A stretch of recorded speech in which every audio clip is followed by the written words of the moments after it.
जय हिंद दोस्तों, फिर से आपका स्वागत है हमारे इस ट्यूटोरियल के सीरीज में। इस लोग 7500 प्रश्न कर रहे हैं, बहुविकल्पी प्रश्न का, या बुक कंप्लीट कर रहे हैं सामान्य अध्ययन का।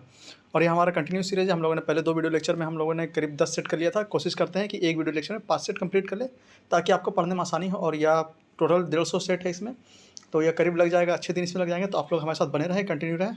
और आज हम लोग शुरू करेंगे सेट नंबर 11 से। तो शुरू करने से पहले बस आपसे ये अनुरोध है कि अगर आप लोग हमारे चैनल पर नए हैं और अभी तक हमारे चैनल को सब्सक्राइब नहीं किया, तो प्लीज़ प्लीज़ प्लीज़ इसे सब्सक्राइब करके हमें सपोर्ट करें।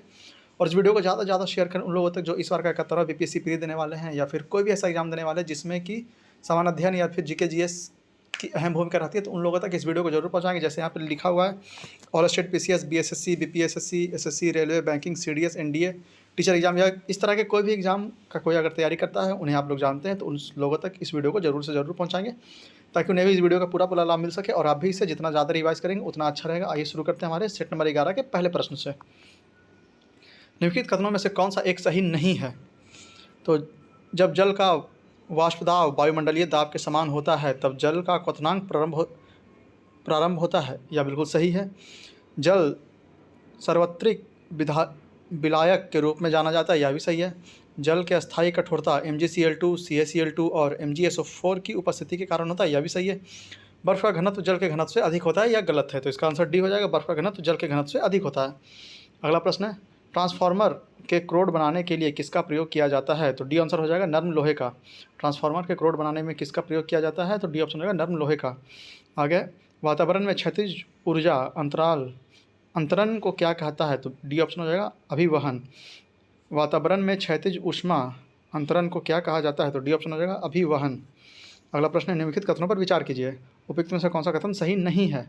तो समुद्र में बायोमास का पिरामिड सामान्यतः उल्टा होता है, यह बिल्कुल सही है।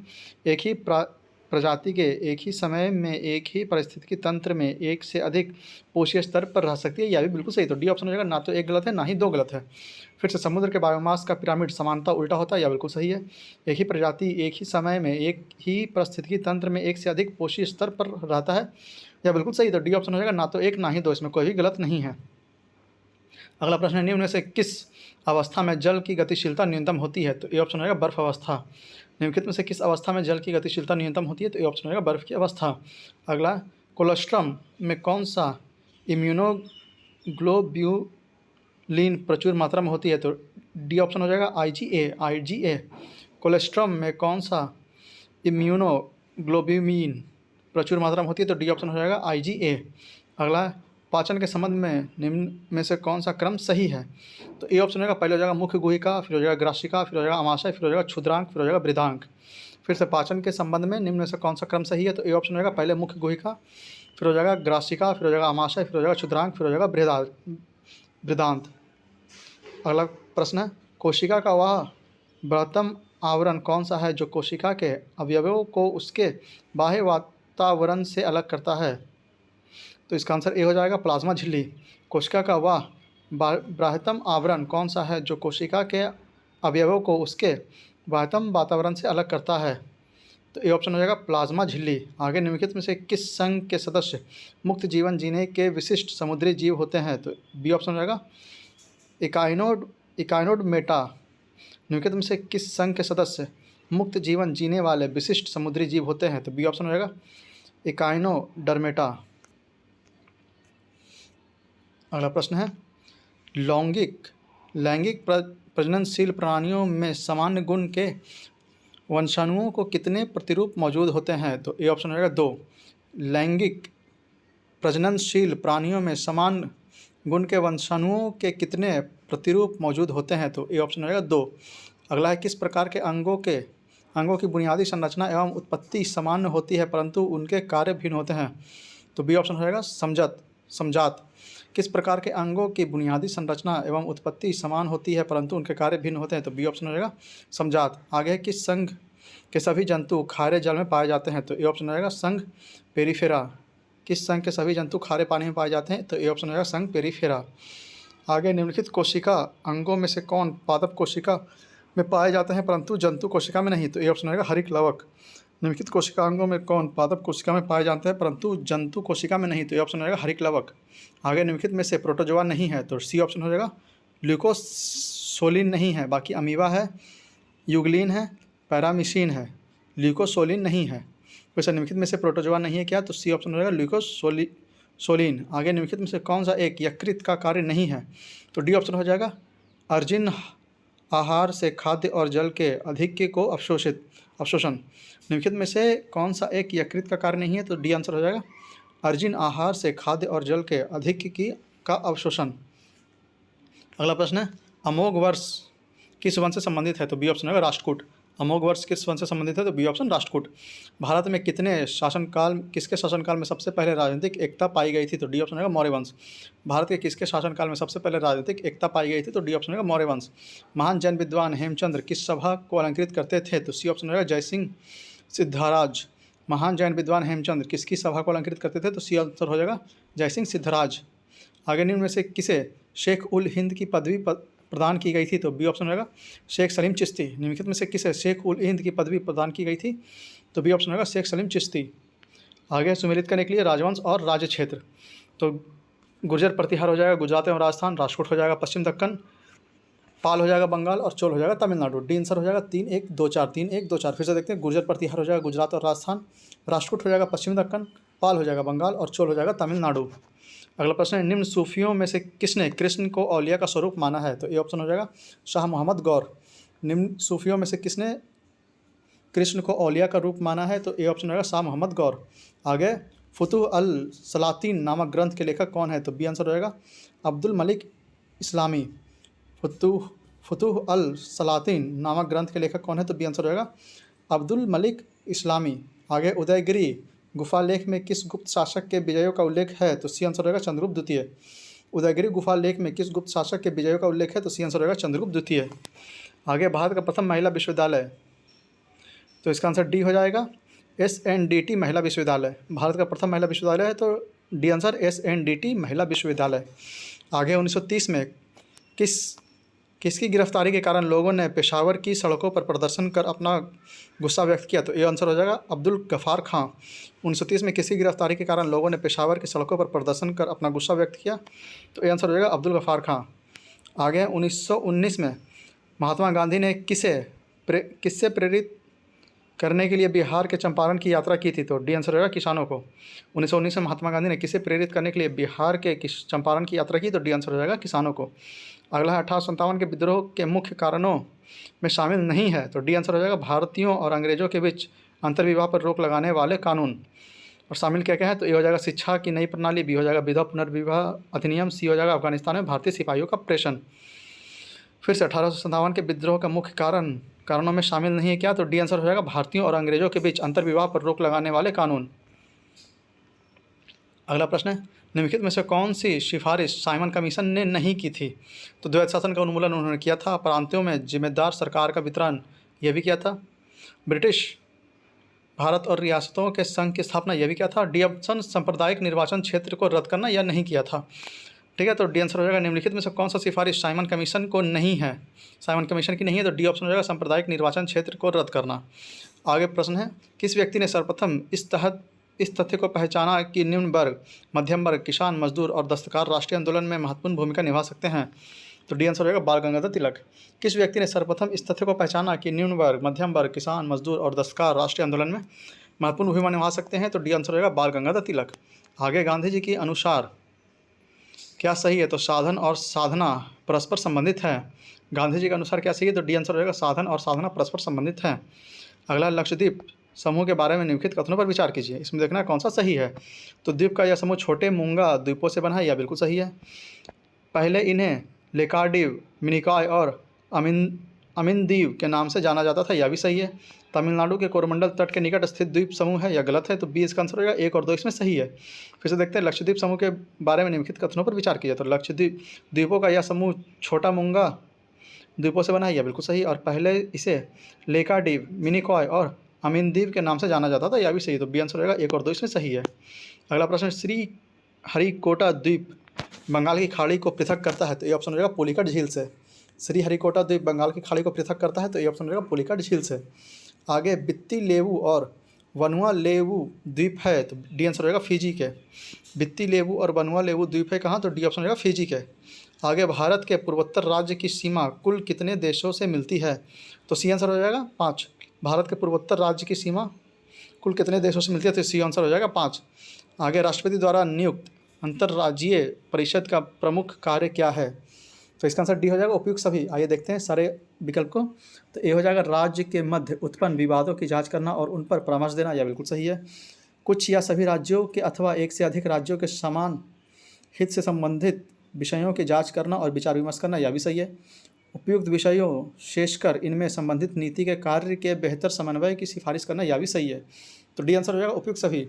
फिर से देखते हैं, राष्ट्रपति द्वारा नियुक्त अंतर्राज्यीय परिषद का प्रमुख कार्य क्या है? तो ये हो जाएगा, राज्य के मध्य उत्पन्न विवादों की जांच करना एवं उन पर परामर्श देना, बिल्कुल सही। कुछ या सभी राज्य के अथवा एक से अधिक राज्यों के समान हित के संबंधित विषयों की जांच करना और विचार विमर्श करना, यह भी सही है। उपयुक्त विषयों विशेषकर इनमें संबंधित नीति और कार्य के बेहतर समन्वय की सिफारिश करना, यह भी सही है। तो डी हो जाएगा, उपयुक्त सभी। अगला, भारतीय संघ के अंतर्गत किस राज्य को मिलाने का अधिकार किसे है? तो सी आंसर हो जाएगा, संसद को। भारतीय संघ के अंतर्गत किसी राज्य को मिलाने का अधिकार किसे है? तो सी आंसर हो जाएगा, संसद को। अगला प्रश्न है, लोकतंत्र में एक कम्युनिस्ट का नाम है कि वह कार्टून के जरिए अपने अधिकारों का प्रयोग आलोचना करने, व्यंग करने तथा राजनेताओं की गलतियों को ढूंढने के लिए करता है। कथन है किसका? तो सी आंसर हो जाएगा, आर के लक्ष्मण का। लोकतंत्र में एक कार्टूनिस्ट का काम है कि वह कार्टून के जरिए अपने अधिकारों का प्रयोग आलोचना करने, व्यंग करने तथा राजनेताओं की गलतियों को ढूंढने के लिए करता है। कथन है किसका? तो सी आंसर हो जाएगा, आर के लक्ष्मण का। अगला है, भारतीय संविधान मान्यता देता है। तो सी आंसर हो जाएगा, धार्मिक और भाषाई अल्पसंख्यक को। भारतीय संविधान मान्यता देता है किसे? तो सी आंसर हो जाएगा, धार्मिक और भाषाई अल्पसंख्यकों को। आगे, निम्नलिखित में से कौन जनता द्वारा प्रत्यक्ष रूप से नहीं चुना जाता है? तो सी आंसर हो जाएगा, जिला परिषद अध्यक्ष। बाकी ग्राम प्रधान, पंचायत समिति के सदस्य और जिला परिषद के सदस्य चुने जाते हैं। निम्नलिखित में से कौन जनता द्वारा प्रत्यक्ष रूप से नहीं चुना जाता है? तो सी आंसर हो जाएगा, जिला परिषद अध्यक्ष। अगला है, भारतीय संविधान के निम्न में से किस अनुच्छेद के अंतर्गत केंद्र सरकार राज्य सरकारों की योजना सहायता प्रदान करता है? तो ये आंसर हो जाएगा, अनुच्छेद 275। भारतीय संविधान के निम्नलिखित किस अनुच्छेद के अंतर्गत केंद्र सरकार राज्य सरकारों की योजना सहायता प्रदान करता है? तो सी आंसर हो जाएगा, अनुच्छेद 275। आगे, नामीब मरुस्थल कहाँ स्थित है? तो बी आंसर हो जाएगा, अफ्रीका में। नामीब मरुस्थल कहाँ स्थित है? तो बी ऑप्शन, अफ्रीका में। आगे, राजस्थान के प्रसिद्ध पुष्कर मेला एक वर्ष में कितनी बार आयोजित होता है? तो ये आंसर हो जाएगा, एक बार। राजस्थान के पुष्कर मेला एक बार में कितनी बार आयोजित होता है? तो ये आंसर हो जाएगा, एक बार। अगला, राष्ट्रीय आपदा प्रबंधन प्राधिकरण के अध्यक्ष कौन होते हैं? तो ये आंसर हो जाएगा, प्रधानमंत्री। राष्ट्रीय आपदा प्रबंधन प्राधिकरण के अध्यक्ष कौन होते हैं? तो ये आंसर हो जाएगा, प्रधानमंत्री। आगे, निम्न में से कौन सा संयुक्त राष्ट्र सतत विकास लक्ष्य जिम्मेदारीपूर्ण खपत और उत्पाद से संबंधित है? तो ये आंसर हो जाएगा, SDG 12। निम्नलिखित में से कौन सा संयुक्त राष्ट्र सतत विकास लक्ष्य जिम्मेदारीपूर्ण खपत और उत्पादन से संबंधित है? तो ये आंसर हो जाएगा, SDG 12। आगे, कर्तन स्लैश एवं दहन बर्न कृषि प्रणाली को भारत के किस राज्य में बेवर के रूप में जाना जाता है? तो आंसर हो जाएगा, मध्य प्रदेश। कर्तन स्लैश एवं दहन बर्न कृषि प्रणाली को भारत के किस राज्य में बेवर के रूप में जाना जाता है? तो ये आंसर हो जाएगा, मध्य प्रदेश। आगे, कौन सा फसल पीला सोना के रूप में प्रसिद्ध है? तो सी आंसर हो जाएगा, सरसों। कौन सा फसल पीला सोना के रूप में प्रसिद्ध है? तो सी आंसर हो जाएगा, सरसों। अगला प्रश्न है 47 नंबर, पूंजीवादी अर्थव्यवस्था की पद्धति किसको बढ़ावा देती है? तो डी आंसर हो जाएगा, मुक्त उद्यम तथा प्रतिस्पर्धा को। पूंजीवादी अर्थव्यवस्था की पद्धति किसको बढ़ावा देती है? तो डी आंसर हो जाएगा, मुक्त उद्यम तथा प्रतिस्पर्धा को। आगे कहा जाता है कि अच्छा बैंक वह है जो बंधक और किसको के बीच अंतर जानता है? तो बी आंसर हो जाएगा, विनिमय पत्र को। कहा जाता है कि अच्छा बैंकर वह है जो बंधक और खाली स्थान के बीच अंतर जानता है। तो बी आंसर हो जाएगा, विनिमय पत्र के बारे में। अगला प्रश्न है, किस अभिक्रिया द्वारा ऑक्सीजन बाहरी वातावरण से पौधों की कोशिकाओं तक पहुंचता है? तो ये आंसर हो जाएगा, विसरण। किस अभिक्रिया द्वारा ऑक्सीजन बाहरी वातावरण से पौधों की कोशिकाओं तक पहुंचता है? तो ये आंसर हो जाएगा, विसरण। आगे है, खाली स्थान पृथ्वी के वायुमंडल में तीसरी सबसे प्रचुर गैस है? तो यह हो जाएगा, आर्गन। क्या पृथ्वी के वायुमंडल में तीसरी सबसे प्रचुर गैस है? तो ये ऑप्शन हो जाएगा, आर्गन। आगे है, स्मरणीय तत्व कुछ। तो आइए देख लेते हैं, यजुर्वेद के बारे में है पहले। तो इसके ऋचाओं को पढ़ने वाला अर्धवायु कहा जाता है। फिर यज्ञों के नियमों एवं विधि विधानों का संकलन मिलता है यजुर्वेद में। फिर यजुर्वेद में बलिदान विधि का भी उल्लेख मिलता है और यजुर्वेद गद एवं पद दोनों में है। फिर से देखते हैं यजुर्वेद के बारे में। तो इसके ऋचाओं को पढ़ने वाले को अधर्वयु कहा जाता है। यज्ञों के नियमों एवं विधि विधानों का संकलन मिलता है और इस वेद में बलिदान विधि का भी उल्लेख मिलता है। यजुर्वेद गद एवं पद दोनों में है। अगला है, सामवेद। तो इसके ऋचाओं को पढ़ने वाले को अद्रत कहा जाता है। इस वेद को भारतीय संगीत का जनक कहा जाता है। फिर से सामवेद के ऋचाओं को पढ़ने वाले को उद्रत कहा जाता है और इस वेद को भारतीय संगीत का जनक कहा जाता है। आगे अथर्ववेद। तो इसी वेद में सर्वप्रथम औषधि का उल्लेख मिलता है और इसे सभा एवं समिति को प्रजापति की पुत्रियां कहा गया है।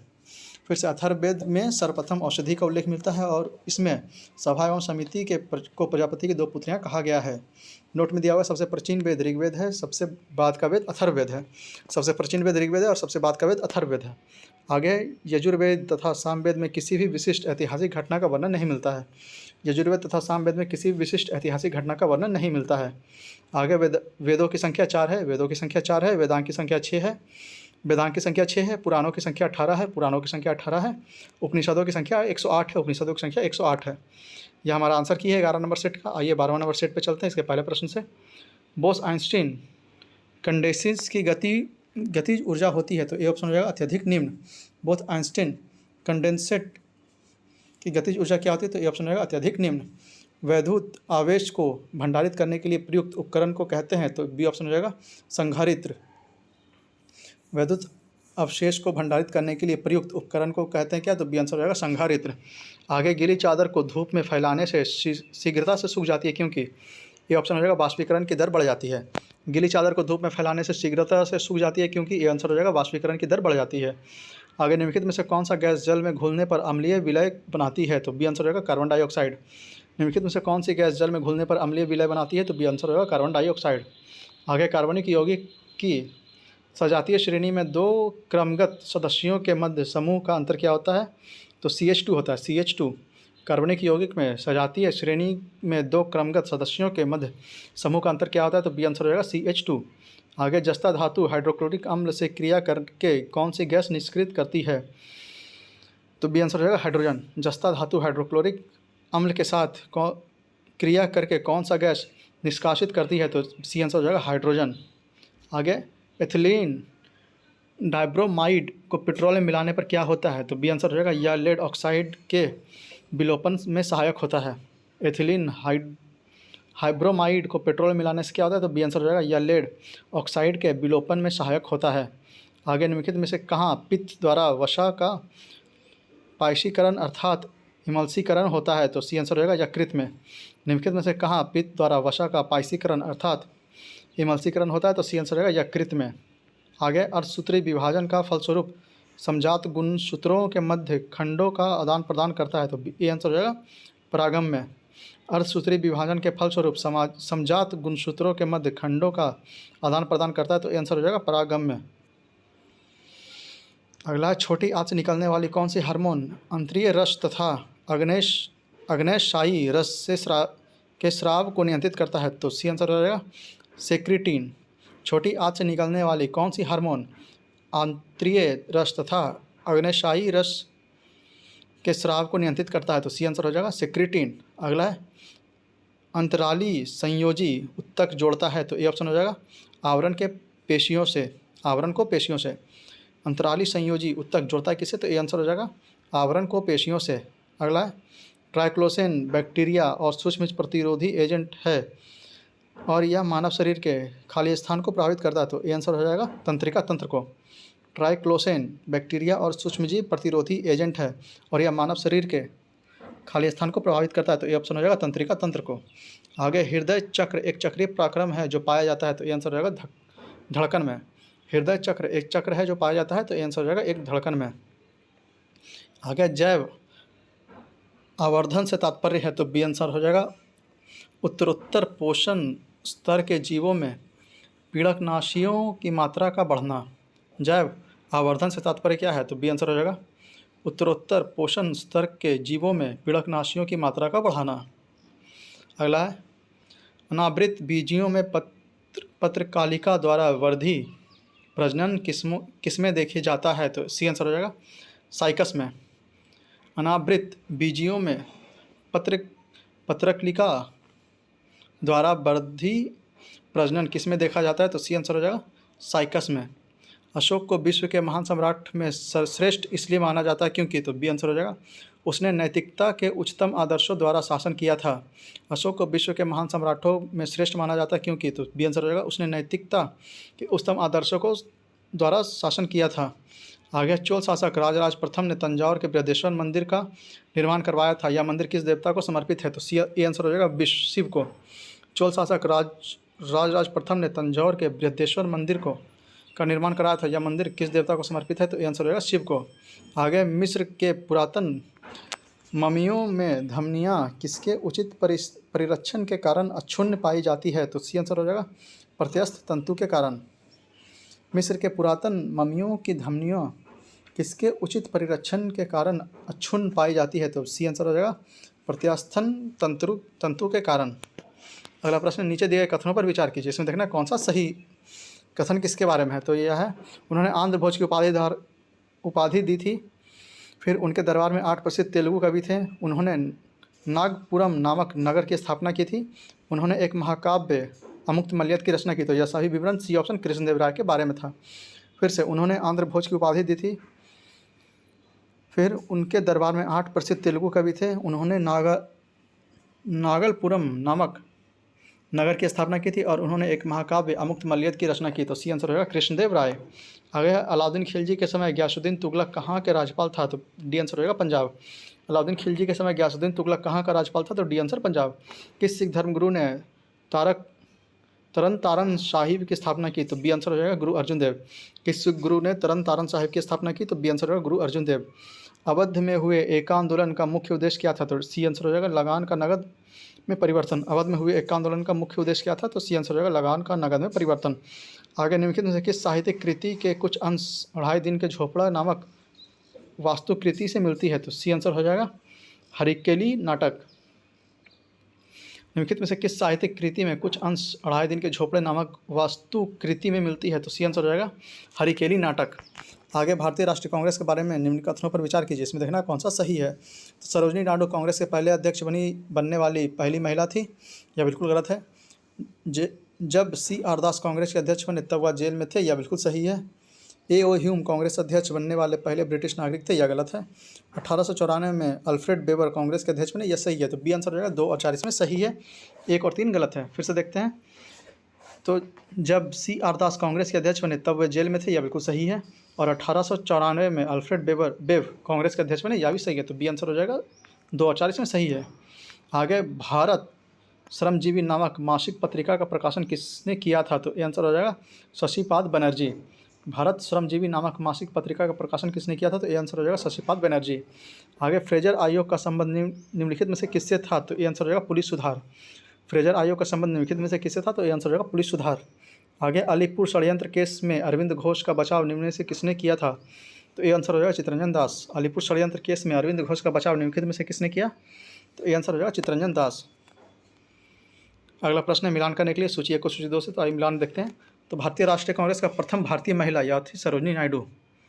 भारतीय राष्ट्रीय कांग्रेस की प्रथम भारतीय महिला तो सरोजनी नायडू। जलियांवाला बाग हत्याकांड के समय भारत का वायसराय यह था लॉर्ड चेम्सफोर्ड। 1935 के स्थापित संघीय न्यायालय का प्रमुख न्यायाधीश कौन था? तो दूसरा नंबर होगा सर मॉरिस ग्वायर। फिर 1884 में गठित इंडियन एजुकेशन कमीशन का अध्यक्ष कौन था? तो डब्ल्यू हंटर। बी इसका आंसर हो जाएगा 4-1-2-3 4-1-2-3। फिर से देखते हैं। तो भारतीय राष्ट्रीय कांग्रेस का प्रथम महिला अध्यक्ष सरोजनी नायडू।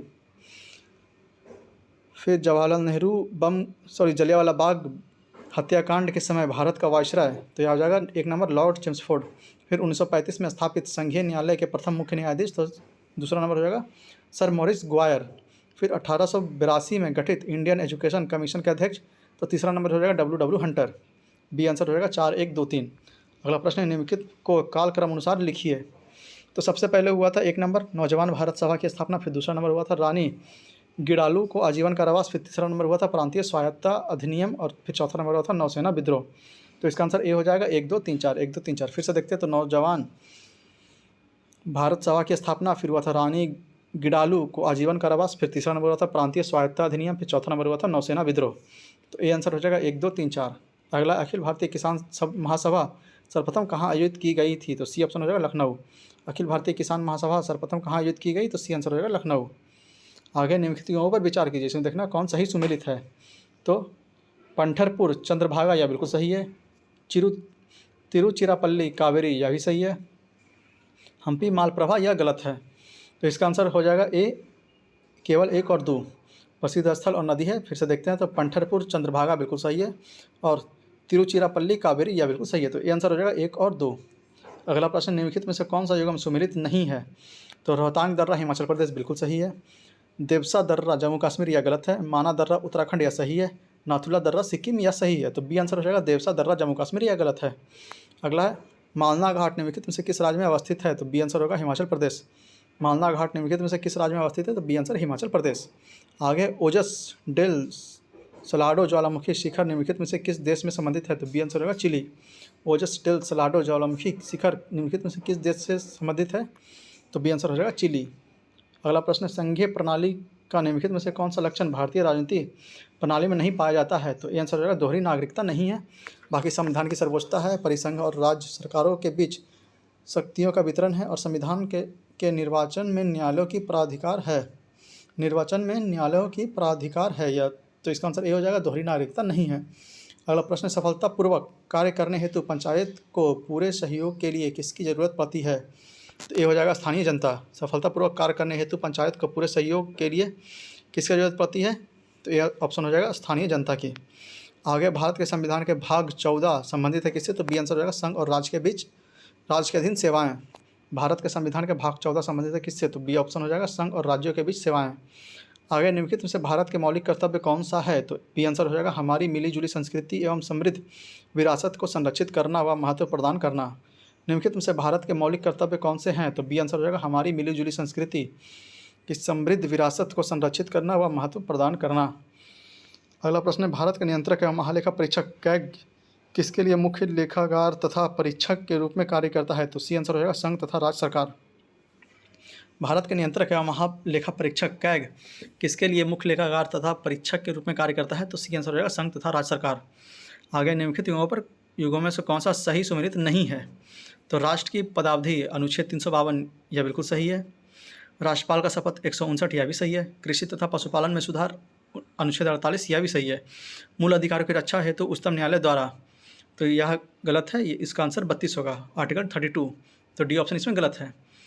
ठीक है। अगला प्रश्न, निम्नलिखित में से कौन सा एक प्रक्षेपण वाहन तकनीक नहीं है? तो MSLV नहीं है, बाकी GSLV, ASLV और PSLV है। तो MSLV नहीं है। अगला प्रश्न, मुंडारी नृत्य का संबंध किस भारतीय राज्य से है? तो ये ऑप्शन हो जाएगा झारखंड। मुंडारी नृत्य का संबंध किस भारतीय राज्य से है? तो ये ऑप्शन झारखंड। निम्नलिखित में से किस समूह के सभी 4 देश G20 के सदस्य हैं? तो बी ऑप्शन हो जाएगा अर्जेंटीना, मैक्सिको, दक्षिण अफ्रीका और तुर्की। निम्नलिखित में से किस समूह के सभी चारों देश G20 के सदस्य हैं? तो बी ऑप्शन हो जाएगा अर्जेंटीना, मैक्सिको, दक्षिण अफ्रीका और तुर्की।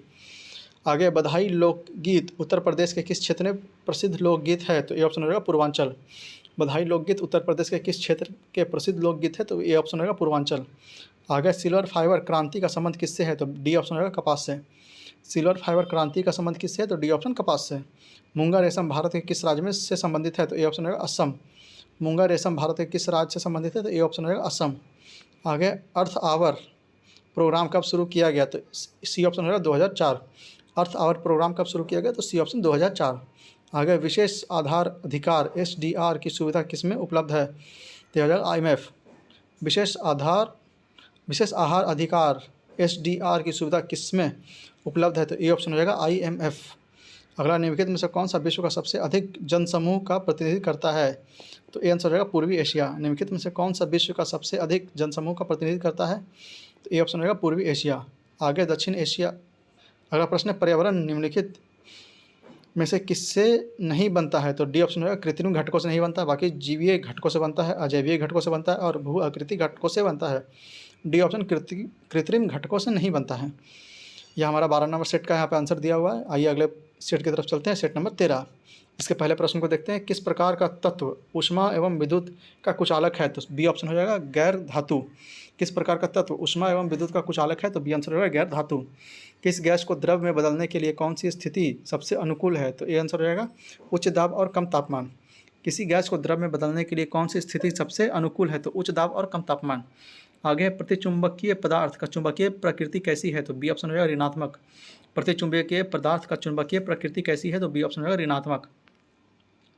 आगे, जैव सुरक्षा पर कार्टेजेना प्रोटोकॉल का मुख्य उद्देश्य क्या है? तो डी आंसर हो जाएगा जीवित संशोधित जीवों के सुरक्षित संचालन और उपयोग के लिए नियम और प्रक्रियाएं स्थापित करना। जैविक सुरक्षा पर कार्टेजेना प्रोटोकॉल का मुख्य उद्देश्य क्या है? तो डी आंसर हो जाएगा जीवित संशोधित जीवों के सुरक्षित संचालन और उपयोग के लिए नियम और प्रक्रियाएं स्थापित करना। आगे निम्नलिखित में से कौन सा प्रद्विनाश हार्शमान चालकता के क्रम में किया गया है? तो डी ऑप्शन होगा पहले चांदी, फिर तांबा, फिर एल्युमिनियम और इस्पात। निम्नलिखित में से कौन सा प्रद्विनाश हार्शमान चालकता के क्रम में किया गया है? तो डी आंसर होगा चांदी, तांबा, एल्युमिनियम और इस्पात। अगला पॉलीथीन ग्लाइकोल का उपयोग किस प्रकार के उपमार्जकों के निर्माण में होता है? तो सी ऑप्शन हो जाएगा अनायनिक उपमार्जक। पॉलीथिलीन ग्लाइकोल का उपयोग किस प्रकार के उपमार्जकों के निर्माण में होता है? तो सी आंसर हो जाएगा अनायनिक उपमार्जक। अगला है अणुओं की गति ऊर्जा का बढ़ता हुआ क्रम क्या है? तो ए आंसर हो जाएगा पहले ठोस, फिर द्रव, फिर गैस। अणुओं की गतिज ऊर्जा का बढ़ता हुआ क्रम कौन सा है? तो ए आंसर हो जाएगा पहले ठोस, फिर गैस, द्रव, फिर गैस। आगे नर में शुक्राणु जनन का नियमन रेगुलेशन किसके द्वारा किया जाता है? तो बी ऑप्शन हो जाएगा एंड्रोजन। नरों में शुक्राणु जनन का नियमन या रेगुलेशन किसके द्वारा होता है? तो बी ऑप्शन हो जाएगा एंड्रोजन। आगे इन्फ्लुएंजा का विषाणु है, तो ए ऑप्शन हो जाएगा आर्थोमिक्सो विषाणु। इन्फ्लुएंजा का विषाणु है तो ए ऑप्शन हो जाएगा आर्थोमिक्सो विषाणु।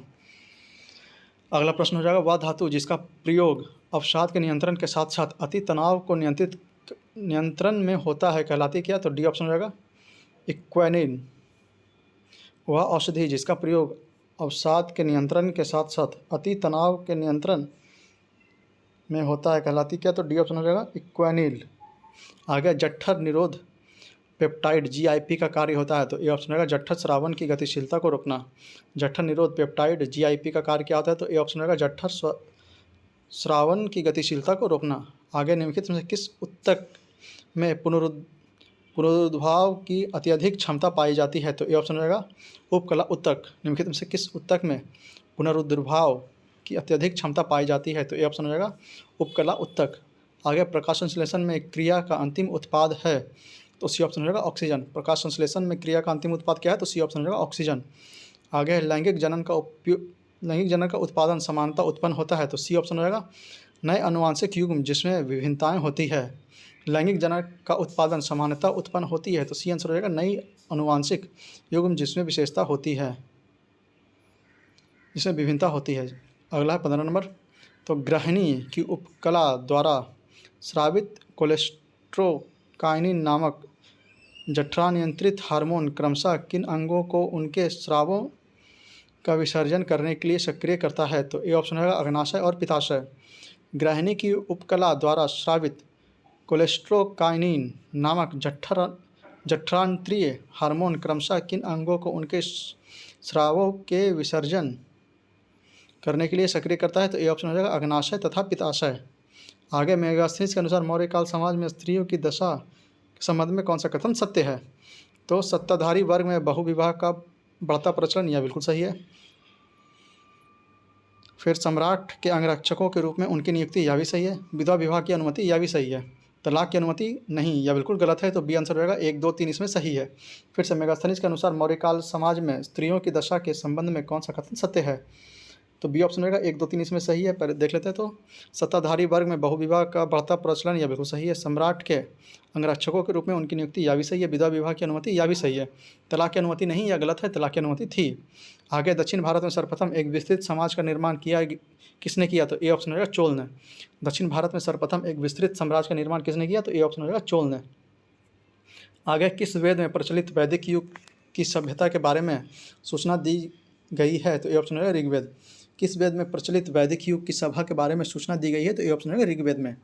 आगे गोल गुंबद के संदर्भ में निम्नलिखित कथनों पर विचार कीजिए। इसमें देखना कौन सा सही नहीं है। तो गोल गुंबद कर्नाटक के बीजापुर जिले में स्थित है, यह बिल्कुल सही है। यह गुंबद आदिल शाही राजवंश के संस्थापक यूसुफ आदिल शाह का मकबरा है, यह गलत है। इस गुंबद का निर्माण गहरे स्लेटी रंग के बेसाल्ट पत्थर से किया गया, यह बिल्कुल सही है। यह विश्व का दूसरा सबसे बड़ा मकबरा है, यह भी सही है। तो ए ऑप्शन इसमें गलत हो जाएगा, केवल 2। यह गुंबद आदिल शाही राजवंश के संस्थापक यूसुफ आदिल शाह का मकबरा है, यह बिल्कुल गलत है।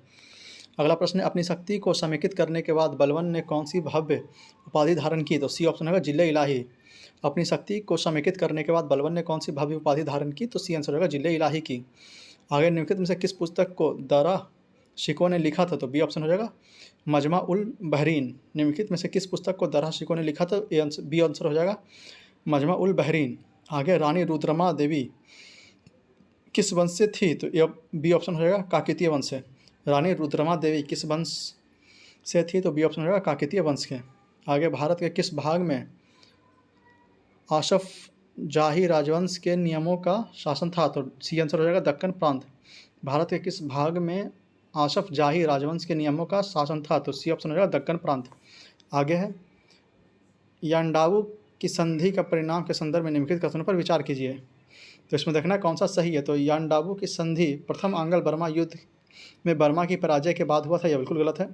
अंग्रेजों को 10 लाख पाउंड स्टर्लिंग का मुआवजा देने का वादा किया गया, यह बिल्कुल सही है। ब्रिटिश व्यापारियों को सुरक्षा की गारंटी देने का वादा किया गया, यह भी सही है। तो सी ऑप्शन हो जाएगा 2 और 3 इसमें सही है। फिर से देखते हैं यांडाबू की संधि के परिणाम के संदर्भ में निम्नलिखित कथनों पर विचार कीजिए। तो अंग्रेजों को 10 लाख पाउंड स्टर्लिंग का मुआवजा देने का वादा किया गया, यह बिल्कुल सही है। ब्रिटिश व्यापारियों को सुरक्षा की गारंटी देने का वादा किया गया, यह भी सही है। तो सी ऑप्शन हो जाएगा 2 और 3 इसमें सही है।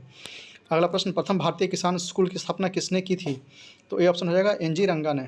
प्रथम भारतीय किसान स्कूल की स्थापना किसने की? तो ए ऑप्शन हो जाएगा एन.जी. रंगा ने। आगे वेल्लोर के सिपाही विद्रोह किस वर्ष हुआ था? तो डी आंसर हो जाएगा 1806। वेल्लोर का सिपाही विद्रोह किस वर्ष हुआ था? तो डी ऑप्शन हो जाएगा 1806। आगे है हंटर कमीशन की रिपोर्ट को किसने पन्ने दर पन्ने निर्लजता सरकार की लीपापोती की संज्ञा दी है? तो ए ऑप्शन है महात्मा गांधी। हंटर कमीशन की रिपोर्ट को किसने पन्ने दर पन्ने निर्लज सरकार लीपापोती की संज्ञा दी है? तो ए ऑप्शन हो जाएगा महात्मा गांधी। आगे शेरशाह ने अपने संपूर्ण साम्राज्य को कितने सरकारों में विभाजित किया था? तो डी आंसर हो जाएगा 47। शेरशाह ने अपने संपूर्ण साम्राज्य को कितने सरकारों में विभाजित किया था? तो डी ऑप्शन हो जाएगा 47। आगे निम्न में से कौन बिहार के प्रथम लोकायुक्त थे? तो ए ऑप्शन हो जाएगा वासुदेव सोहनी। निम्नलिखित में से कौन बिहार के प्रथम लोकायुक्त थे? तो ए ऑप्शन हो जाएगा वासुदेव सोहनी। आगे मुंडा जनजाति की खुटकट्टी व्यवस्था को ब्रिटिश सरकार द्वारा कब मान्यता प्रदान की गई? तो सी आंसर हो जाएगा 1903। मुंडा जनजाति की खुटकट्टी व्यवस्था को ब्रिटिश सरकार द्वारा कब मान्यता प्रदान की गई? तो सी आंसर हो जाएगा 1903। आगे निम्नलिखित उच्चावच आकृतियों पर ध्यान दीजिए। तो उपयुक्त उच्चावच आकृतियों को पश्चिम से पूरब की ओर बढ़ते हुए सही क्रम से जाइए। तो पश्चिम से पूरब देखना है। तो सबसे पहले हो जाएगा महादेव पर्वत श्रृंखला 1 नंबर, फिर 2 नंबर हो जाएगा मैकाल पर्वत श्रृंखला, फिर 3 नंबर हो जाएगा छोटा नागपुर पठार, फिर 4 नंबर हो जाएगा खासी की पहाड़ियाँ। तो ए ऑप्शन हो जाएगा 1 2 3 4, 1 2 3 4। फिर से देखते हैं पश्चिम से पूरब की ओर। तो सबसे पहले हो जाएगा महादेव पर्वत श्रृंखला, फिर दूसरा नंबर हो जाएगा मैकाल पर्वत श्रृंखला, फिर तीसरा नंबर हो जाएगा छोटा नागपुर पठार, फिर चौथा नंबर हो जाएगा खासी की पहाड़ियाँ। तो ए ऑप्शन हो जाएगा 1 2 3 4। आगे है क्षोभ सीमा से संबंधित निम्नलिखित में से कौन सा कथन सत्य नहीं है? तो यह क्षोभ मंडल और ओजोन मंडल को अलग करता है, यह बिल्कुल गलत है। यहाँ तापमान लगभग स्थिर रहता है, यह बिल्कुल सही है। इसकी मोटाई 1 से 1.5 किलोमीटर तक पाई जाती है, यह भी सही है। इसकी निचली सीमा पर जेट हवाएं चलती हैं, यह बिल्कुल सही है। तो इसमें ए नंबर गलत हो जाएगा, यह क्षोभ मंडल और ओजोन मंडल को अलग करती है। अगला प्रश्न है निम्नलिखित द्वीपों को उनके क्षेत्रफल के अनुसार आरोही क्रम में लगाइए। तो सबसे बड़ा हो जाएगा ग्रीनलैंड, फिर हो जाएगा न्यू गिनी, फिर हो जाएगा बोर्नियो, फिर हो जाएगा मेडागास्कर। फिर से सबसे बड़ा हो जाएगा ग्रीनलैंड, फिर न्यू गिनी, फिर बोर्नियो, फिर मेडागास्कर। अगला प्रश्न, यदि सूर्य और पृथ्वी के बीच की दूरी 1/4 कम हो जाए तो सबसे अधिक संभावना किस बात की होगी? तो सी आंसर हो जाएगा हमारे वर्ष की अवधि कम हो जाएगी। यदि सूर्य और पृथ्वी के बीच की दूरी 1/4 कम हो जाए तो सबसे अधिक संभावना किस बात की होगी? तो सी आंसर हो जाएगा हमारे वर्ष की अवधि कम हो जाएगी। अगला 44वें संविधान संशोधन के पश्चात राष्ट्रपति को निम्नलिखित परिस्थितियों में से राष्ट्रीय आपातकाल की घोषणा करने का अधिकार प्राप्त होता है। तो सी इसका आंसर हो जाएगा युद्ध, बाह्य आक्रमण और सशस्त्र विद्रोह से उत्पन्न परिस्थिति। 44वें संशोधन के पश्चात राष्ट्रपति को निम्नलिखित परिस्थितियों में से राष्ट्रीय आपातकाल घोषित करने का अधिकार प्राप्त होता है। तो सी आंसर हो जाएगा युद्ध, बाह्य आक्रमण और या सशस्त्र विद्रोह से उत्पन्न परिस्थिति। अगला प्रश्न है इनमें से किसने कहा भारतीय न्यायपालिका विलासी मुकदमेबाजी से ग्रसित है? तो सी आंसर हो जाएगा एन वी रमना ने। इनमें से किसने कहा भारतीय न्यायपालिका विलासी मुकदमेबाजी से ग्रसित है? तो सी आंसर हो जाएगा एन वी रमना ने। आगे Pakistan and the politician of Indian पुस्तक के लेखक कौन है? तो ए आंसर हो जाएगा doctor Bhimrao Ambedkar. Pakistan and the politician of India पुस्तक के लेखक कौन है? तो ए आंसर हो जाएगा डॉक्टर भीमराव अम्बेडकर। अगला प्रश्न, निम्नलिखित में से किस अधिनियम के तहत लॉर्ड कॉर्नवालिस को अपनी काउंसिल के फैसले को रद्द करने का अधिकार मिलता है? तो बी आंसर हो गया 1786 के एक्ट के द्वारा। निम्नलिखित में से किस अधिनियम के तहत लॉर्ड कॉर्नवालिस को अपनी काउंसिल के फैसलों को रद्द करने का अधिकार मिला? तो बी आंसर हो जाएगा 1786 के एक्ट के द्वारा। आगे सर्वोच्च न्यायालय ने निजता के अधिकार को अनुच्छेद 21 में वर्णित जीवन के अधिकार मौलिक अधिकार का भाग माना है। इस मुद्दे पर निर्णय देने वाले संवैधानिक पीठ के अध्यक्ष कौन थे? तो सी आंसर हो जाएगा जे एस खेहर। सर्वोच्च न्यायालय ने निजता के अधिकार को अनुच्छेद 21 में वर्णित जीवन के अधिकार या मौलिक अधिकार का भाग माना है। इस मुद्दे पर निर्णय देने वाले संवैधानिक पीठ का अध्यक्ष कौन थे? तो सी आंसर होगा JS खेहर। आगे, उच्चतम न्यायालय के न्यायाधीशों की संख्या में वृद्धि करने की शक्ति किसके पास है? तो यह हो जाएगा सी ऑप्शन, संसद। उच्चतम न्यायालय की न्यायाधीशों की संख्या की वृद्धि करने की शक्ति किसके पास है? तो यह सी ऑप्शन हो जाएगा, संसद। आगे, निम्नलिखित में से कौन हिंदुस्तानी क्लासिक म्यूजिक नहीं है? तो सी ऑप्शन हो जाएगा, गज़ल नहीं है। निम्नलिखित में से कौन हिंदुस्तानी क्लासिक म्यूजिक नहीं है? तो सी ऑप्शन हो जाएगा, गज़ल।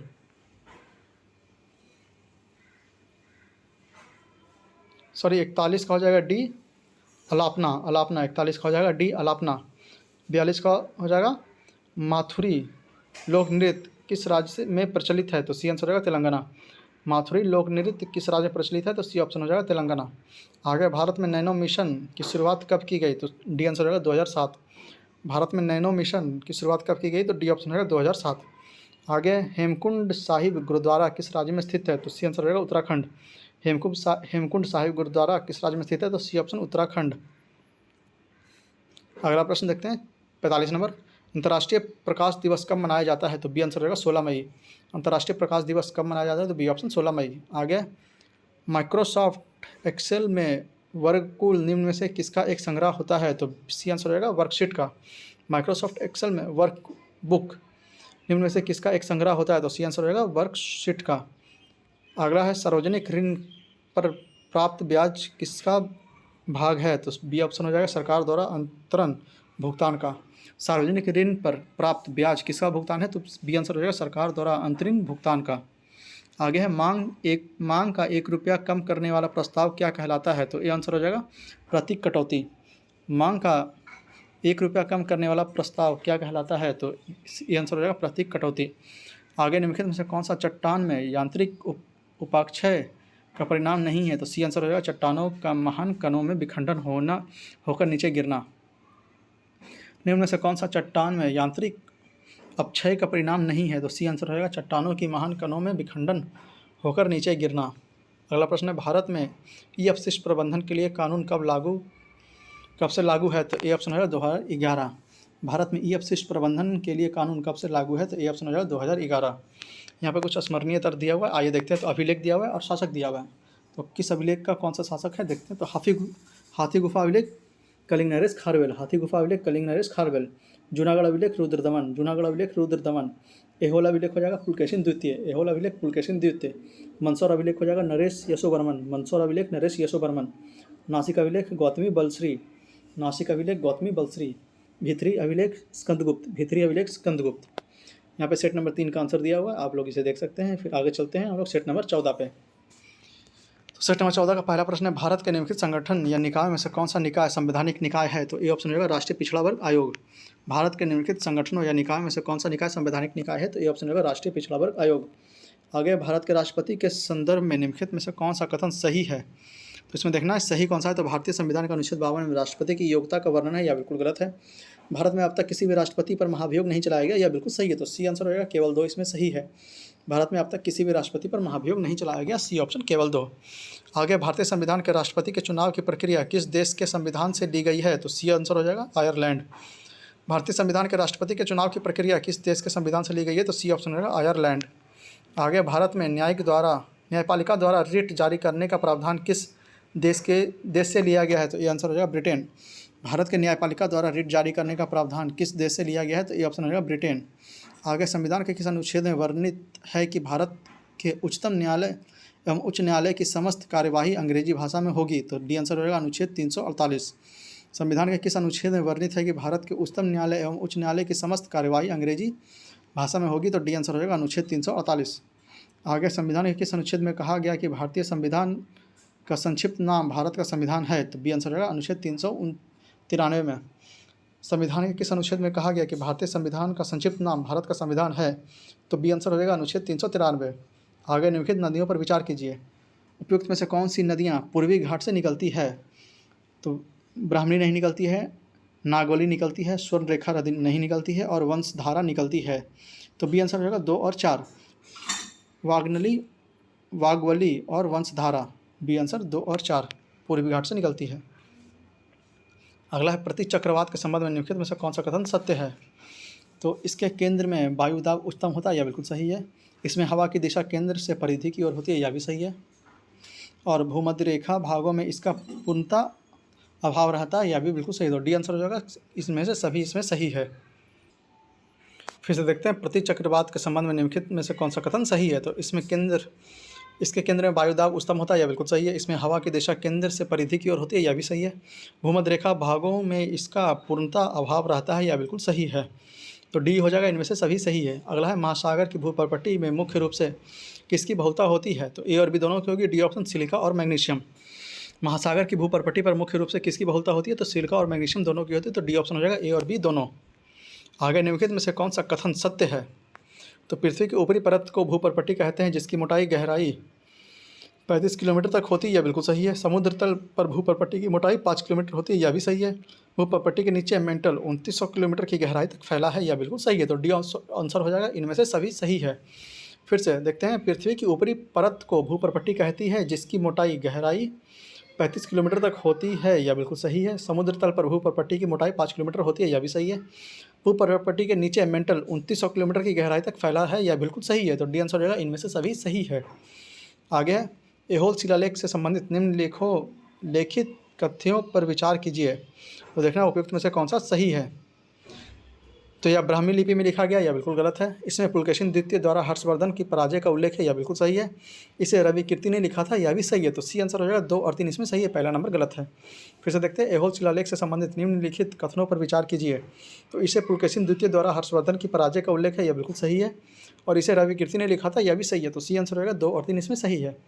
आगे गियक और कायरी नामक नवपाषाण स्थल कहाँ स्थित है। तो डी आंसर हो जाएगा लद्दाख। गियक और कायरी नामक नवपाषाण स्थल कहाँ स्थित है। तो डी आंसर हो जाएगा लद्दाख।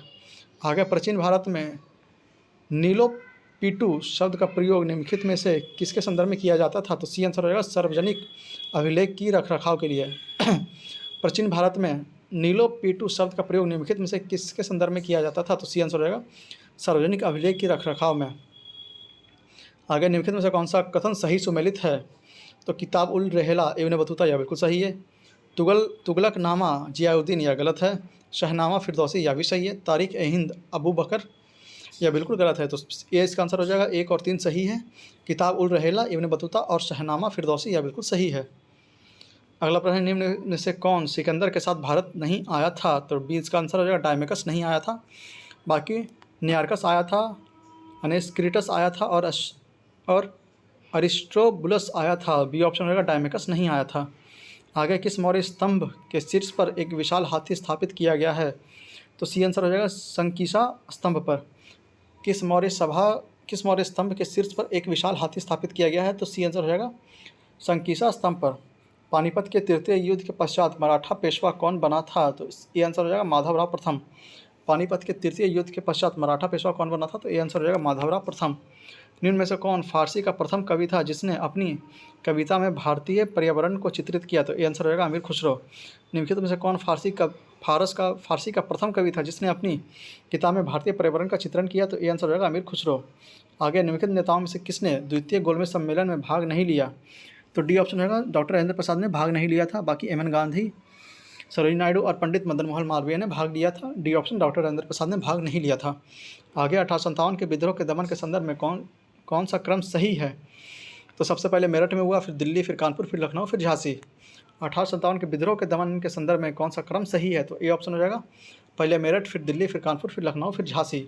आगे भारत छोड़ो आंदोलन से उत्पन्न दंगे निम्न में से किस क्षेत्र में सबसे अधिक व्यापक रहें। तो यह बिहार में रहा और संयुक्त प्रांत में। डी ऑप्शन रहेगा 1 और 4, बिहार और संयुक्त प्रांत। आगे भारत में हिंदू कोड बिल का विरोध किसने किया। तो डी आंसर रहेगा डॉक्टर राजेंद्र प्रसाद। भारत में हिंदू कोड बिल का विरोध किसने किया। तो डी आंसर रहेगा डॉक्टर राजेंद्र प्रसाद। आगे खिलाफत आंदोलन की शुरुआत के पीछे निम्नलिखित में से कौन सा शख्स मुख्य कारण था। तो ए ऑप्शन रहेगा अंग्रेजों द्वारा खलीफा पर बहुत सख्त संधि थोपना। खिलाफत आंदोलन की शुरुआत के पीछे निम्नलिखित में से कौन सा मुख्य कारण था। तो ए आंसर हो जाएगा अंग्रेजों द्वारा खलीफा पर बहुत सख्त संधि थोपना। अगला प्रश्न है, निम्नलिखित घटकों को कालक्रम अनुसार व्यवस्थित कीजिए और नीचे दिए गए कोड का सही उत्तर चुनिए। तो सबसे पहले हुआ था तीसरा नंबर वुड की घोषणा पत्र, फिर पहला नंबर हुआ था हंटर आयोग, फिर दूसरा नंबर हुआ था सैंडल आयोग, फिर चौथा नंबर हुआ था सार्जेंट आयोग। डी ऑप्शन हो जाएगा 3-1-2-4, 3-1-2-4। फिर से निम्नलिखित घटकों को कालक्रम अनुसार व्यवस्थित कीजिए और नीचे दिए गए कोड का सही उत्तर चुनिए। तो सबसे पहले हुआ था बोर्ड की घोषणा पत्र, फिर पहला नंबर हुआ हंटर आयोग, फिर दूसरा नंबर हुआ था सैंडल आयोग, फिर चौथा नंबर हुआ था सार्जेंट आयोग। आगे निम्नलिखित गवर्नर जनरलों में से किसने कांग्रेस को अत्यधिक अल्पसंख्यक माइक्रोस्कोपिक माइनॉरिटी लोगों का प्रतिनिधित्व करने वाला कहकर उपहास किया? तो ये आंसर हो जाएगा लॉर्ड डफरिन। निम्नलिखित गवर्नर जनरलों में से किसने कांग्रेस को अत्यधिक अल्पसंख्यक माइक्रोस्कोपिक माइनॉरिटी लोगों का प्रतिनिधित्व करने वाला कहकर उपहास किया? तो ये आंसर हो जाएगा लॉर्ड डफरिन। आगे कृत्रिम उपग्रह में विद्युत ऊर्जा का स्रोत होता है? तो बी आंसर हो जाएगा सौर सेल। कृत्रिम उपग्रह में विद्युत ऊर्जा का स्रोत क्या होता है? तो बी आंसर हो जाएगा सौर सेल। आगे सौर विकिरण का सबसे महत्वपूर्ण भूमिका किसमें होती है? तो बी आंसर हो जाएगा जल चक्र में। सौर विकिरण की सबसे महत्वपूर्ण भूमिका किसमें होती है? तो बी आंसर हो जाएगा जल चक्र में। आगे त्वरण ऋणात्मक होने पर किसी पिंड के वेग पर क्या प्रभाव पड़ता है? तो बी ऑप्शन होगा घटेगा। त्वरण ऋणात्मक होने पर किसी पिंड के वेग पर क्या प्रभाव पड़ता है? तो बी आंसर होगा घटेगा। आगे किसी कोशिका के विभिन्न प्रकार के क्रियाओं का मुख्य स्थल क्या है? तो सी आंसर हो जाएगा कोशिका द्रव्य। किसी कोशिका के विभिन्न प्रकार की क्रियाओं का मुख्य स्थल क्या है? तो सी आंसर होगा कोशिका द्रव्य। आगे रेनिन का स्राव कहाँ से होता है? तो सी आंसर होगा जठर ग्रंथों से। रेनिन का स्राव कहाँ से होता है? तो सी आंसर होगा जठर ग्रंथों से। आगे मनुष्य की श्वास नली में होती है? तो बी आंसर हो जाएगा ओ आकार की उपस्थिति। मनुष्य की श्वास नली में होती है क्या? तो बी आंसर हो जाएगा ओ आकार की उपस्थिति। आगे कृत्रिम पोषी स्तर में विषाक्त पदार्थों की सांद्रता में वृद्धि को कहा जाता है? तो बी आंसर होगा जैव अवधरण। किसी पोषी स्तर में विषाक्त पदार्थों की सांद्रता में वृद्धि को क्या कहा जाता है? तो बी आंसर हो जाएगा जैव अवधरण। आगे प्रत्येक जबड़े में अग्र चवर्णकों की संख्या कितनी होती है? तो डी आंसर होगा 4 जोड़ी। प्रत्येक जबड़े में अग्र चवर्णकों की संख्या कितनी होती है? तो डी आंसर होगा 4 जोड़ी। यकृत निम्नलिखित में से किसे संश्लेषित करता है? तो सी आंसर हो जाएगा यूरिया। यकृत निम्नलिखित में से किसे संश्लेषित करता है? तो सी आंसर हो जाएगा यूरिया। आगे पीनियल ग्रंथि से स्रावित होता है? तो सी आंसर हो जाएगा मेलाटोनिन। पीनियल ग्रंथि से स्रावित होता है क्या? तो सी आंसर मेलाटोनिन। निम्नलिखित में से कौन सा कथन सही नहीं है? तो दाल में प्रोटीन की प्रचुरता होती है, या बिल्कुल सही है। दूध विटामिन ए से संबंधित होता है, समृद्ध स्रोत होता है, या बिल्कुल सही है। अनाज कार्बोहाइड्रेट से अत्यंत अल्प स्रोत होता है, या बिल्कुल गलत है। फिर सब्जियां खनिज के समृद्ध स्रोत होती है, या बिल्कुल सही। तो सी आंसर इसमें गलत हो जाएगा। अनाज कार्बोहाइड्रेट के अत्यंत अल्प स्रोत होते हैं, यह गलत है। आगे एसिटिलीन गैस को लाल तत्व तांबे की नली से प्रवाहित करने पर किस कार्बनिक तत्व का निर्माण होता है? तो ये आंसर हो जाएगा बेंजीन। एसिटिलीन गैस को लाल तांबे की नली से प्रवाहित करने पर किस कार्बनिक तत्व का निर्माण होता है? तो ये आंसर हो जाएगा बेंजीन। आगे निम्नलिखित में से कौन सा बहुलक का उपयोग कंधियों के निर्माण में विद्युत स्विचों, बर्तनों के हत्थे व कंप्यूटर युक्तियों बनाने में किया जाता है? तो ये आंसर हो जाएगा बैकेलाइट। आगे आयोडीन और पोटेशियम क्लोराइड के मिश्रण से आयोडीन को अलग किया जाता है? तो सी आंसर हो जाएगा ऊर्ध्वपातन द्वारा। आयोडीन और पोटेशियम क्लोराइड के मिश्रण से आयोडीन को अलग किया जाता है? तो सी आंसर हो जाएगा ऊर्ध्वपातन द्वारा। आगे जीव संघर्ष एवं योग्यता की उच्च जीविता का संबंध है? तो डी आंसर हो जाएगा डार्विनवाद से। जीव संघर्ष एवं योग्यता की उच्च उत्तरजीविता का संबंध है? तो डी आंसर हो जाएगा डार्विनवाद से। आगे भारतीय एक दिवसीय क्रिकेट टीम के प्रथम कप्तान कौन थे? तो सी आंसर हो जाएगा अजीत वाडेकर। भारतीय एक दिवसीय क्रिकेट टीम के प्रथम कप्तान कौन थे? तो सी आंसर हो जाएगा अजीत वाडेकर। आगे भारत का प्रथम जनजातीय भाषा कौन सी है जिसने अपना विकिपीडिया संस्करण प्राप्त किया है? तो सी आंसर हो जाएगा संथाली। भारत का प्रथम जनजातीय भाषा कौन सी है जिसने अपना विकिपीडिया संस्करण प्राप्त किया है? तो सी आंसर हो जाएगा संथाली। आगे कौन सा शहर मंदिरों की अधिकता के कारण द कैथेड्रिक सिटी ऑफ इंडिया के नाम से जाना जाता है? तो सी आंसर होगा भुवनेश्वर। कौन सा शहर मंदिरों की अधिकता के कारण द कैथेड्रिक सिटी ऑफ इंडिया के नाम से जाना जाता है? तो सी आंसर होगा भुवनेश्वर। अगला प्रश्न है आज़ादी के दीवाने संग्रहालय कहाँ स्थित है? तो ये आंसर होगा दिल्ली। आज़ादी के दीवाने संग्रहालय कहाँ स्थित है? तो दिल्ली में। अगला है जरवा जनजाति का निवास स्थल है? तो ये ऑप्शन होगा अंडमान निकोबार। जरवा जनजाति का निवास स्थल है तो ये ऑप्शन अंडमान निकोबार। अगला ताम्रपत्र लेख दर्शाते हैं कि प्राचीन काल में बिहार के राजाओं का संपर्क था? तो डी आंसर होगा जावा सुमात्रा से। ताम्रपत्र लेख दर्शाते हैं कि प्राचीन काल में बिहार के राजाओं का संपर्क था? तो डी आंसर होगा जावा सुमात्रा से। आगे मिलान करने के लिए तो लुप्तप्राय प्रजाति, यह हो जाएगा 3 नंबर लॉयन टेल मैकेक से। फिर असुरक्षित प्रजाति हो जाएगा दूसरा नंबर नीले भेड़ से। फिर दुर्लभ प्रजाति हो जाएगा मरुस्थली भेड़ और हॉर्नबिल से। फिर विलुप्त प्रजाति हो जाएगा गुलाबी सिर वाले बत्तख से। तो 20 का आंसर हो जाएगा 3 2 1 4 3 2 1 4। अगला प्रश्न है, किस वस्तु की पूर्ति प्रत्यक्ष रूप से किस पर निर्भर नहीं करती है? तो सी आंसर हो जाएगा उत्पादन की प्रौद्योगिकी पर। किसी वस्तु की पूर्ति प्रत्यक्ष रूप से किस पर निर्भर नहीं करती है? तो सी आंसर हो जाएगा उत्पादन की प्रौद्योगिकी पर। आगे, जब सकल निवेश शून्य हो जाता है तो निम्नलिखित में से कौन राष्ट्रीय आय को शून्य होने से रोकता है? तो डी हो जाएगा उपभोग। जब सकल निवेश शून्य हो जाता है तो निम्न में से कौन राष्ट्रीय आय को शून्य होने से रोकता है? तो डी आंसर हो जाएगा उपभोग। आगे, अर्थशास्त्र कला और विज्ञान के रूप में एक दूसरे का पूरक है, यह कथन किसका है? तो सी आंसर हो जाएगा कोसा का। अर्थशास्त्र कला और विज्ञान के रूप में एक दूसरे का पूरक है, यह कथन किसका है? तो सी आंसर हो जाएगा कोसा का। यहाँ पे 14 नंबर सेट का आंसर की दिया हुआ है। आइए हम लोग 15 नंबर सेट देखते हैं, या लास्ट सेट होगा इस वीडियो का। आइए शुरू करते पहले नंबर प्रश्न से। लॉर्ड मैकाले की अध्यक्षता में प्रथम विधि आयोग की स्थापना किसके अंतर्गत की गई थी? तो बी आंसर हो जाएगा चार्टर अधिनियम 1833। लॉर्ड मैकाले की अध्यक्षता में प्रथम विधि आयोग की स्थापना किसके अंतर्गत की गई थी? तो बी आंसर होगा चार्टर अधिनियम से। आगे, निम्नलिखित में से कौन सा सही सुमेलित नहीं है? तो लोक लेखा समिति 22 सदस्य, यह बिल्कुल सही है। प्राक्कलन समिति 30 सदस्य, यह भी सही है। सार्वजनिक उपक्रम समिति 30 सदस्य, यह गलत है। तो केवल 3 इसमें गलत हो जाएगा। सार्वजनिक उपक्रम समिति 30 सदस्य। आगे, रामनाथ कोविंद समिति किससे संबंधित है? तो बी ऑप्शन होगा चुनाव सुधार से। रामनाथ कोविंद समिति किससे संबंधित है? तो बी ऑप्शन होगा चुनाव सुधार से। आगे, मैं यह विचार सहन नहीं कर सकता कि जिस व्यक्ति के पास संपत्ति है वह वोट दे सकता है, लेकिन वह आदमी जिसके पास चरित्र है पर संपत्ति या शिक्षा नहीं वह वोट नहीं दे सकता, यह कथन किसका है? तो बी आंसर होगा महात्मा गांधी का।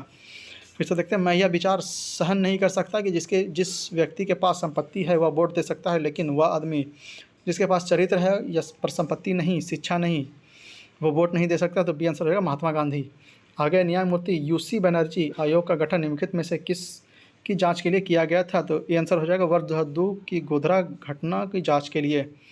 न्यायमूर्ति यूसी बनर्जी आयोग का गठन निम्नलिखित में से किसकी जांच के लिए किया गया था? तो ये आंसर हो जाएगा वर्ष 2002 में की गोधरा घटना की जांच के लिए। आगे, भारतीय संविधान के अनुसार निम्नलिखित में से कौन सा देश शासन के लिए आधारभूत है? तो डी आंसर होगा राज्य के नीति निर्देशक तत्व। भारतीय संविधान के अनुसार निम्नलिखित में से कौन सा देश के शासन के लिए आधारभूत है? तो डी आंसर होगा राज्य के नीति निर्देशक तत्व। अगला, निम्नलिखित में से कौन सा 2 सही सुमेलित है? तो पहला हो जाएगा कोटोपैक्सी इक्वाडोर, या बिल्कुल सही है। तीसरा नंबर हो जाएगा फ्यूजियामा जापान, या भी सही है। तो सी आंसर होगा 1 और 3। पहला हो जाएगा कोटोपैक्सी इक्वाडोर और तीसरा हो जाएगा फ्यूजियामा जापान। अगला प्रश्न है, मानचित्र के कितने घटक होते हैं? तो ए आंसर हो जाएगा 3। मानचित्र के कितने घटक होते हैं? तो ए आंसर 3। अगला, आर्कटिक महासागर तथा बेरिंग जलसंधि से जुड़ा महासागर है। तो ए ऑप्शन होगा प्रशांत महासागर।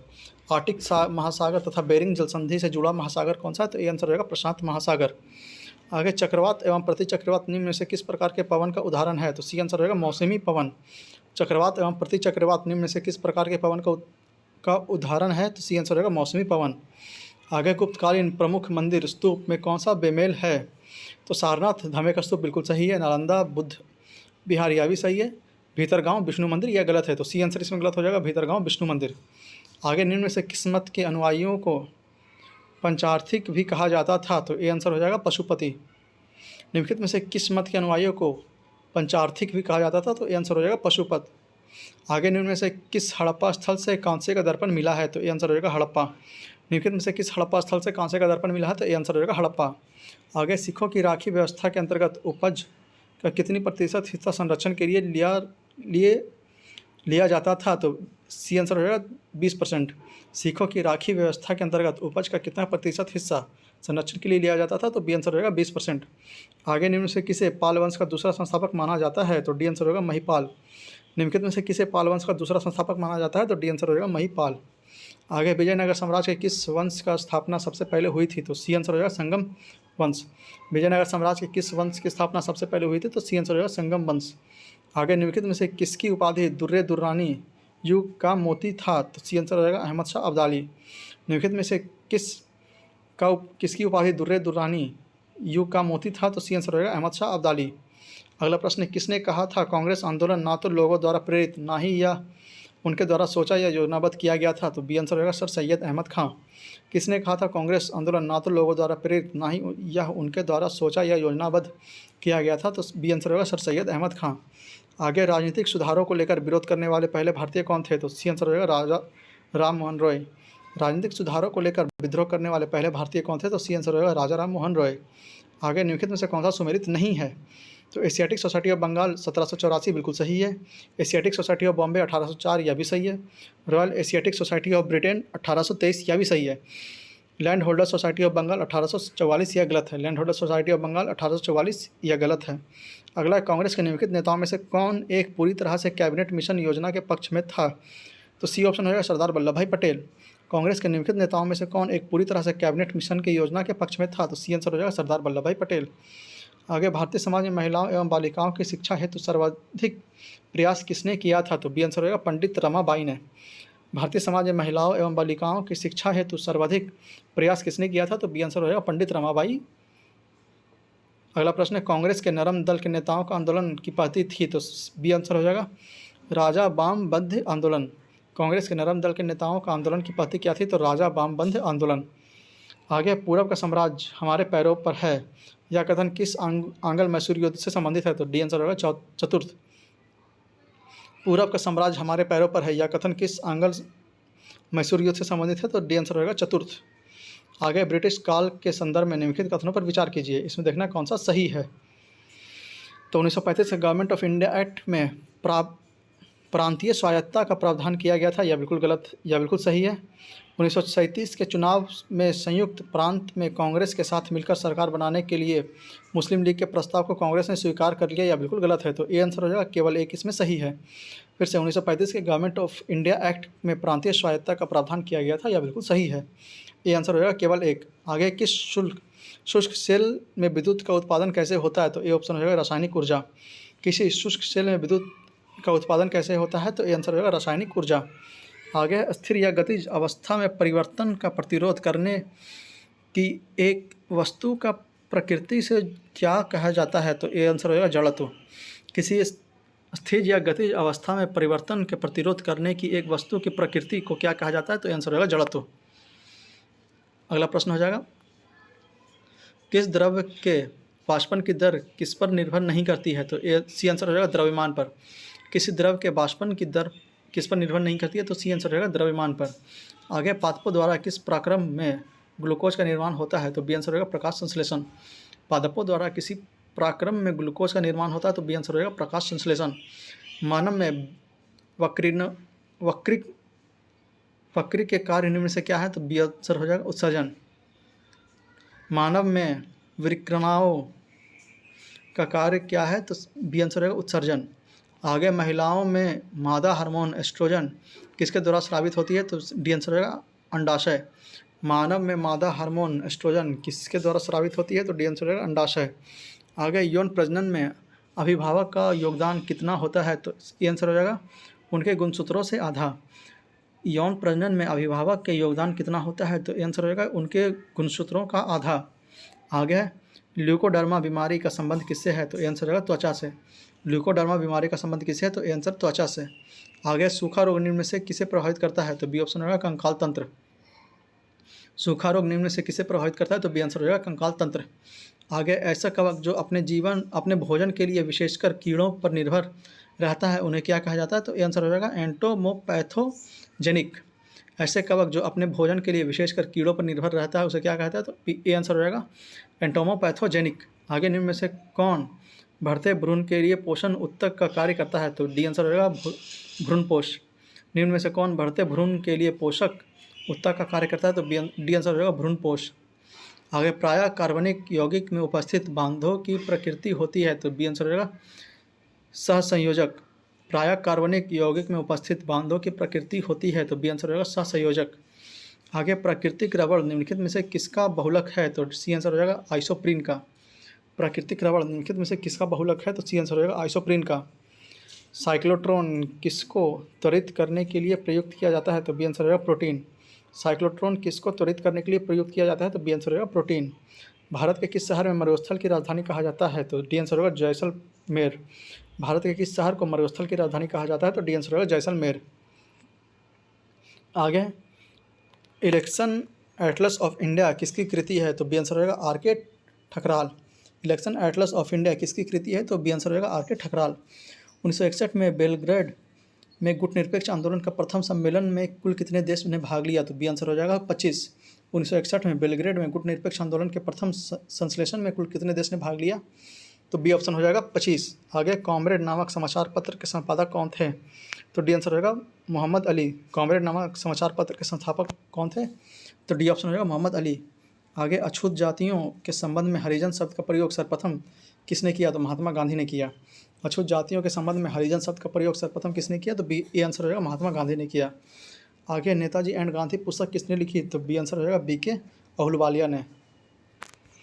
नेताजी एंड गांधी पुस्तक किसने लिखी? तो बी के अहलुवालिया ने।